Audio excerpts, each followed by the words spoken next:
will Sonic Frontiers suck? No, I don't think it will. But I'm not confident in saying that it will be a good game. And I'm even less confident in saying that it will be a great game. Now that I've answered the question proposed in the title, you can disappear if you want, but I'm going to ramble on for God knows how long, just about different aspects of the game and just overall my thoughts on it. But for the most part, I'm more cautiously optimistic, I guess you could say, because there are certain aspects of the game that we've seen and heard of that seem interesting. It seems promising, but there are parts of this game that rub me the wrong way, and also considering Sonic Team's current track record, I'm not confident in their abilities to make a good Sonic game, even if there are some good things going for them. So let's start with one of those good things, that being the story and the writing. Most importantly, the writer they've got for Sonic Frontiers. Now, they've got Ian Flynn in charge of, from my understanding, of the dialogue for the characters. So he's in charge of a big chunk of the writing for this game. So, what the characters are actually going to fucking say. Now, for those who don't know, Ian Flynn has been doing stuff for Sonic outside the games for quite a bit while now. With the big thing he's currently doing is working on the Sonic IDW comics and being, I believe, the main writer for that. At least that's, I believe, what his role is. I believe it's something to do with writing. And a lot of people like Ian Flynn's work. There are some people who don't agree with some of the things he does with the characters in the IDW comics, which is perfectly fine. But for the most part, it's pretty good stuff, and it's a hell of a lot better than what the fuck Sonic Team has done it with, all the characters since fucking Colors. That's not even debatable. That's just fucking fact. But so having Ian Flynn come on to do the writing for Sonic Frontiers actually is good news to me, as it means we're actually gonna have someone who knows what the fuck they are doing. What was it? Pontath and some other. Fuck, I don't even know the writers we had that from Sonic Colors, the fucking Forces. Regardless, they were shit, to put it lightly. They didn't know how to fucking write any of the characters, and the stories were also shit. So this story obviously in Frontiers is, they're heavily leaning in the idea it's meant to be mysterious. They really like pushing that word, mysterious. It's a whole mystery apparently with the whole Starfall Islands and what the fuck's going on there. And apparently the whole idea of the story is that you're supposed to kind of go around the world, play the game, and just figure that shit out kind of on your own. Which, I mean, it's an interesting way of doing it, like having to actually explore the world and then kind of piece the story together like a puzzle is kind of cool. I like that idea. I'm interested to see how they execute that. And obviously with the story, it's meant to be a bit more serious. It's not supposed to be lighthearted and comical. It's probably still going to have those bits in it, which is perfectly fine. I mean, we're talking about Sonic here. He's not exactly the kind of person who's going to be 100% serious. He's going to crack a few jokes and quips every so often, but when the shit gets serious, Sonic needs to get serious. Can't be just fucking joking around 24/7, which is what he's pretty much done since Colors. Annoyingly so. Regardless, so I think the whole idea of the story is, the premise is that Sonic, Tails, and Amy are looking for the Chaos Emeralds, and they seem to be sensing that they're on the Starfall Islands, which is the location of the game. So they fly over there on a plane. They get sucked into something. Sonic escapes from the suck, essentially. And he's now on the Starfall Islands. I think the first island, which is, I believe, Kronos Island. Yeah, it's the grassy plain island, essentially. And basically, he has no idea where he is. He doesn't know what the fuck is going on. And he doesn't know where his friends are. All he knows is he just has to find them and save them. And that's all he's got. And bam, off he goes on your adventure. And that's kind of all we know from the story at that point, because even though we've seen a few cutscenes in the game, We have only had audio for one of them, and it was mostly just after Sonic had escaped, I think, cyberspace for the first time, I think. So it's quite literally after, like, probably the intro of the game. Yeah, it's the intro of the game before we start out probably doing the open world tutorial or whatever. Which is fair enough, I guess. Yeah, talking about that cutscene, we can actually hear Sonic's voice, which is pretty cool. And Sonic's voice, well, first things first, he's being voiced by Roger Craig Smith, so his voice is still the same one we've had since Colors / Freeriders. I can't remember which one came first. Regardless, they're both shit. Anyway, Roger's voice in this game is going to be quite different. Like, Roger sounds like he's got a more deeper and more serious voice that he's giving Sonic. Now, I actually kind of like this idea. I understand that this is not going to be everyone's personal. Not a lot of people are going to probably like it, because Roger is kind of considered the weakest Sonic voice in the series, mostly because he sounds more like a Sonic impression, as he just sounds too old and too deep, and his new voice direction seems to be doubling down on that deepness and making him sound a lot more older and serious, like having him sound a bit more deeper. I mean, I'm all for the idea of a deeper, more serious Sonic voice, if this Sonic is saying shit that is a bit more serious, which would make sense considering that's where the story seems to be heading. So yeah, story-wise, that's pretty cool, and writing-wise, that's pretty interesting. Voice direction seems like an interesting take, I guess. Yeah, let's go with that. We know that, yeah, continuing with some extra story shit, I think. Yeah, first island we get to save Amy. Second island, which is Ares Island, which is a desert island. We actually save Knuckles, who is on the Starfall Islands for some fucking reason. They'll need to figure out how they'll need to fucking do some mental gymnastics there, because why the fuck's he on there? I have no idea. But fuck it, why not? Big's also apparently in the game. Apparently we meet him on the first island, I believe. So, you know, I'm kind of okay with Big just being there randomly. It's kind of a running gag at this point in the series, where Big appearing in random places he has no business being is, well, again, it's kind of a running gag at this point, and it's actually a running gag I kind of support, actually, because Big is just kind of Big's a chill guy. There's nothing wrong with Big. Yeah, I just found it interesting that apparently it looks like each island will be, at least the first two islands will rescue only one person. So the fact that Amy is the first person we rescue and then Knuckles is the next, it's interesting the fact that they're not actually having Tails be rescued first. They're like they're kind of pushing him back until later on in the game. That's interesting. What else? Eggman's in the game, obviously. No idea what he's going to be doing though. He's probably going to be linked to all the bullshit that's going to be happening in this game anyway. He always is. Then there's one other character, and that's Sage. That's the kind of human child thing that hovers and talks to Sonic and has the weird infinite and looks like a infinite cosplayer essentially in terms of design. No idea what she's going to be like, but I guess it'll be interesting to see how she's handled. Yeah, story we don't have much to go off of essentially. I'm just spurting essentially bullshit at this point if I could try to figure out shit more. When it comes to the gameplay though, that's a bit more something I can just be a lot more simple with. The open world aspect, or as they're calling it, the open zone aspect, I like the concept of it. I like the idea of it. Having Sonic be in an open world, I'm all for that. Main problem I'm having right now with my thoughts on the open world or the open zone aspect is that I don't think it's going to run the risk of being empty, boring, bland, and just overall not fun to play through because, well, it's boring, bland, and empty.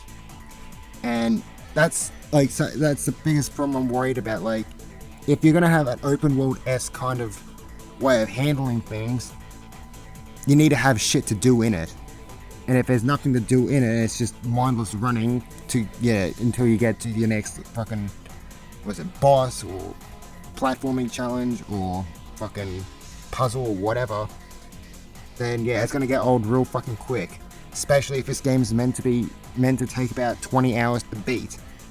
60 hours if you want 100% complete it, which is interesting. It's like that's a fucking huge fucking. That's fucking a lot of. It's a lot of meat for a Sonic game, supposedly. I'm almost waiting for someone to fucking dissect this game and beat it within, easily under an hour.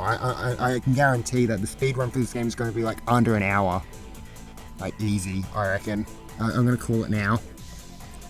So the open world just looks more like, it's what I've seen, nothing impresses me. Apparently people who've actually played the game says that Sonic controls pretty well. That is cool. One thing I will say actually is that they've made it where essentially you can customize how Sonic controls in terms of his physics, so you can actually determine what his top speed, like his starting top speed, his turning speed, wall boosting and not boosting, bounce height, some extra shit. I do like that. I do like the idea that they're giving people the options to customize that Sonic to how you'd like him to control. That I'm all for. It's more a matter of seeing how extreme those options can go. Like, can we make Sonic have super sensitive steering like he had in, say, Sonic 06? Or can we make him turn even more like a tank than what the fucking modern boost games have done to him? Can we make him super fucking fast, or can we make him super fucking slow? So how extreme can we go? And I kind of want this shit to be super extreme, because I could see already some dumb challenge runs for people trying to beat the game with either maxed out settings or completely empty settings. That I could see be funny. That could be funny to look at. But that's a matter of just seeing. But the concept itself is cool. I like that. The cyberspace levels. Not confident in those. I'm not gonna sugarcoat this. I'm not. That they look shit.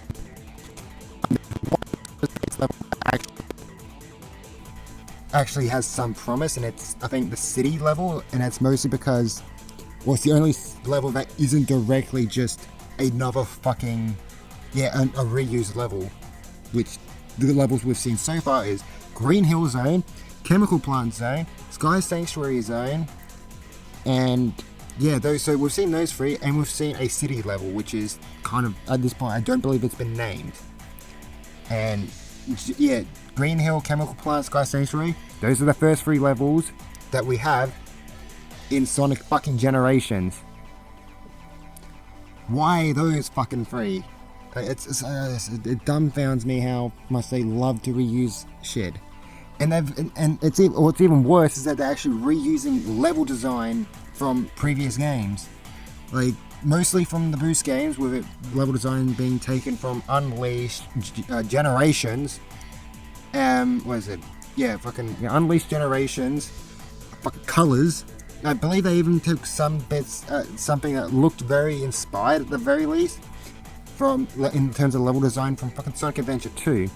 It's like, and that rubs me the wrong way. It's like, reuse levels, sure, I can get around that, because so long as the level's fun, I can live with it being fucking Green Hill Zone again. If that Green Hill Zone is fun to play through, cool. Would it be better if it was a completely unique level and not just Green Hill Zone again? Yes. Would that stop that Green Hill Zone from being fun to play through? No. Assuming it is actually fun to play through. If it is not fun to play through and is shit, then it only adds to the problems, and it only adds to the shit levels of it, essentially. Reusing level design, though, that rubs me the wrong way, because that feels very lazy. And I know that they've said that this is a deliberate choice. This is a deliberate design choice they've done, because the cyberspace levels are meant to be taken from Sonic's memories. They're being constructed around Sonic's memories and shit. So, yeah, cool. Only thing you've done is given yourself a story excuse, and unless the story beat is really good and the levels are still fun to play through, I'm still gonna call it lazy. I don't care how you spin it.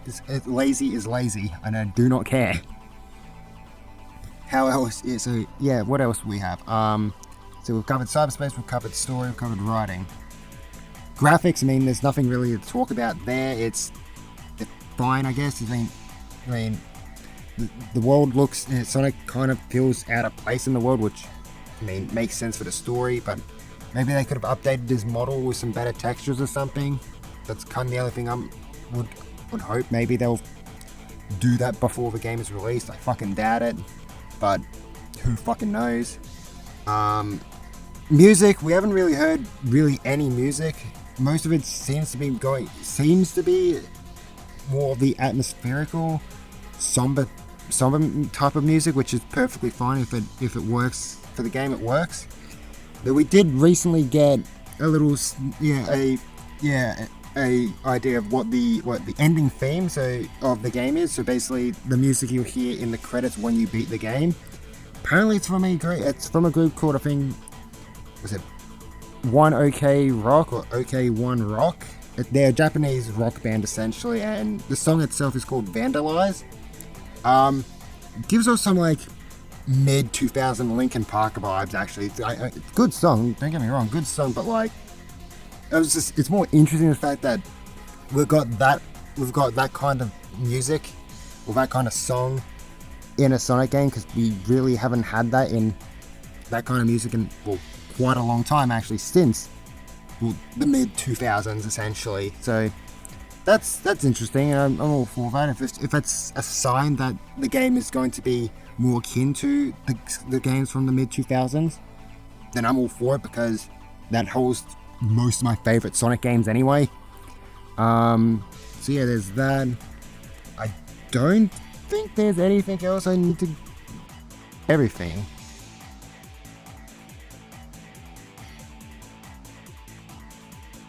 Overall, I think it has some interesting shit going for it, but like, everything I've seen and heard hasn't overly impressed me, and I'm just like, there's some things that interest me, but then some things that just rub me the wrong way, and then some things I'm just kind of like, alright, cool, I've just said what it was. I feel nothing towards it, because I've seen fucking nothing, and I don't trust Sonic Team about as far as I can fucking throw them.